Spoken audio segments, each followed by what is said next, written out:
야고보서 2장 14절의 말씀은 믿는다고 해서 다 구원받는 것이 아니고 행함이 있어야만 구원받는다라고 하죠. 그런데 사도 바울이 쓴 에베소서 2장 8절과 9절을 보면 구원은 행위에서 난 것이 아니고 믿음으로 말미암은 것이라고 합니다. 그러면 야고보의 가르침과 바울의 가르침은 서로 모순이 되는 것일까요? 과연 야고보가 말하는 참된 믿음은 무엇일까요? 본문에 나오는 행함 그리고 의롭다라는 단어를 중심으로 참된 믿음의 의미를 생각해 보겠습니다.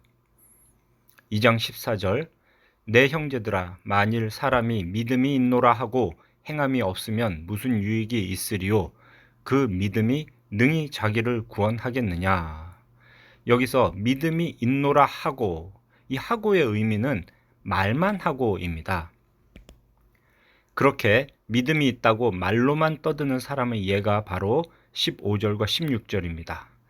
만일 형제나 자매가 헐벗고 일용할 양식이 없는데 너희 중에 누구든지 그 헐벗고 배고픈 형제 자매에게 이르되 평안히 가라 스스로 덮게 하라 하고 배부르게 하라 말만 하며 그 몸에 쓸 것을 주지 아니하면 무슨 유익이 있으리요. 말로는 위로하는 것처럼 하면서 정작 입을 옷도 먹을 음식도 주지 않는다면 100번 말해봐야 그 사람의 추위와 배고픔은 해결되지 않습니다. 17절 이와 같이 행함이 없는 믿음은 그 자체가 죽은 것이라. 믿음은 하나님께서 주시는 것이기 때문에 있으면 있고 없으면 없는 겁니다. 여기서 말하는 죽은 믿음이라는 것은 원래부터 참된 믿음이 아니었다라는 표현입니다. 믿음이 있다고 말로만 하는 것으론 참된 믿음이라고 할 수 없습니다. 참된 믿음은 하나님의 말씀에 순종하는 행함이 반드시 함께합니다. 야고보서는 믿음과 행위 둘 중에 뭐가 구원을 이루는가 이런 것을 따지는 글이 아닙니다. 말로만 떠드는 거짓 믿음과 비교해서 행함이 있는 참된 믿음을 강조하는 거죠. 18절의 개역개정 본문은 이해하기가 참 어렵습니다. 어떤 사람은 말하기를 너는 믿음이 있고 나는 행함이 있으니 행함이 없는 너의 믿음을 내게 보이라. 나는 행함으로 내 믿음을 너에게 보이리라 하리라.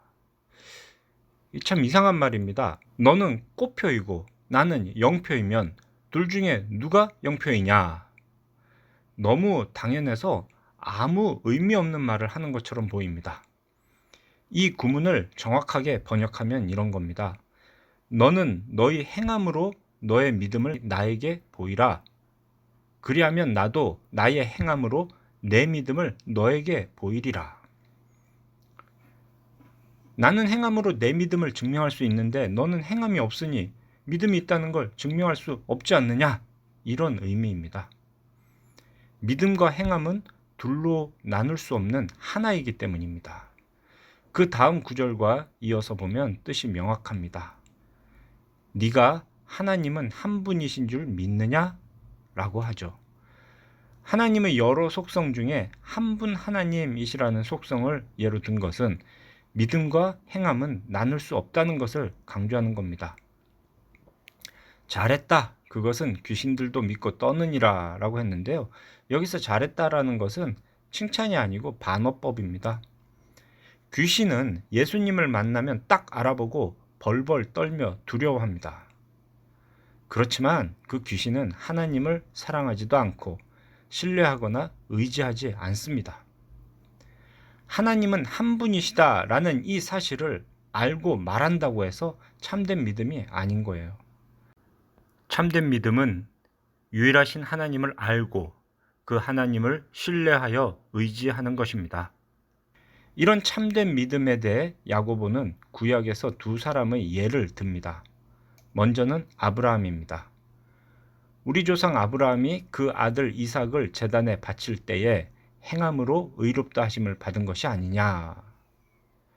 창세기 22장에서 아브라함이 하나님의 말씀에 그대로 순종한 그 행위를 통해서 그의 믿음이 진실되다라는 것이 드러났다는 의미입니다.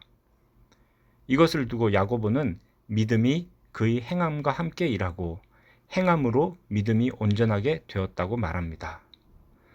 믿음이 그의 행함과 함께 일했다는 말은 아브라함의 믿음은 행함으로 나타났다. 믿음과 행함이 함께 있다라는 의미입니다. 24절은 앞에서 말한 것들의 결론이죠. 이로 보건대 사람이 행함으로 의롭다 하심을 받고 믿음으로만은 아니니라.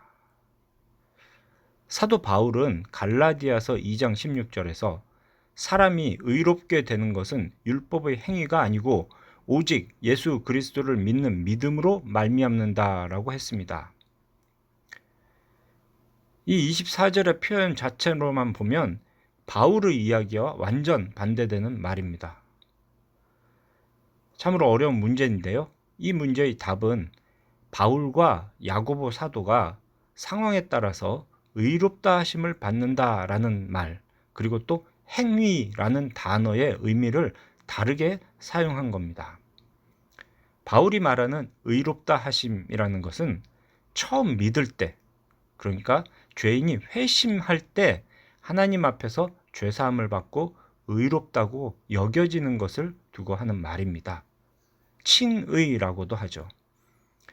그에 비해서 지금 야고보가 사람이 행함으로 의롭다 하심을 받는다라고 한 것은 어떤 사람의 믿음이 그가 하는 행위를 통해서 참된 믿음으로 분명하게 드러나고 인정받는 것을 말하는 겁니다. 바울이 말하는 행위는 믿지도 않으면서 어떻게든 의롭다고 여김 받으려고 두려움으로 하는 것을 말하는 것이고, 야고보가 말하는 행위는 하나님의 말씀에 대한 순종을 통해 그의 믿음이 참되다는 것의 증거가 되는 행함입니다. 행함이 있는 참된 믿음의 또 다른 예는 여호수아 2장에 나오는 여리고의 기생 라합입니다. 당시 다른 여리고 사람들도 이스라엘과 함께 하신 하나님에 대한 소문은 익히 들어서 알고 있습니다. 하나님에 대한 지식은 있다는 거죠. 그런데 하나님을 믿지는 않았습니다. 하나님을 신뢰하지 않았어요. 그래서 그들은 성문을 걸어 잠궜습니다. 그렇지만 라합은 그 하나님을 알고 신뢰하였기 때문에 정탐꾼을 도왔습니다. 라합은 그 행함으로 의롭다 하심을 받았습니다. 이 단락의 결론은 26절입니다. 영혼이 없는 몸이 죽은 것 같이 행함이 없는 믿음은 죽은 것이니라. 원래 살아있던 믿음인데 순종을 안 하다 보니까 그 믿음이 죽었다, 이런 의미가 아닙니다. 행함이 없는 믿음이라면 원래부터 죽어 있었던 것이다. 다시 말하면 처음부터 참된 믿음이 아니었다는 겁니다. 행함이 없이 말로만 떠드는 믿음은 죽은 것이고 헛된 것입니다. 삼위일체 하나님에 대해서 제대로 알고 온전히 신뢰하는 그런 참된 믿음이라면 반드시 행함이 함께 합니다. 행함은 바로 참된 믿음에서 나오는 열매입니다. 우리 성도 여러분, 이 행함, 말씀에 대한 순종이 어렵습니까? 남들은 자원에서 기쁨으로 이 말씀에 따라 행한다고 하는데 그게 잘 안 되십니까? 그럴 때 더욱 말씀을 읽어서 하나님의 뜻을 알아가시기 바랍니다. 그럴수록 더욱 기도하며 하나님을 의지하시기 바랍니다. 하나님의 뜻에 따라 우리에게 믿음을 주신 그 성령님께서 우리로 하여금 하나님의 뜻에 따라 행하게 하십니다. 우리를 택하시고 우리에게 참된 믿음을 주신 하나님의 은혜에 감사하며 행함으로 믿음이 온전하게 되는 우리 모두가 되시기를 삼위일체 하나님의 이름으로 축원합니다.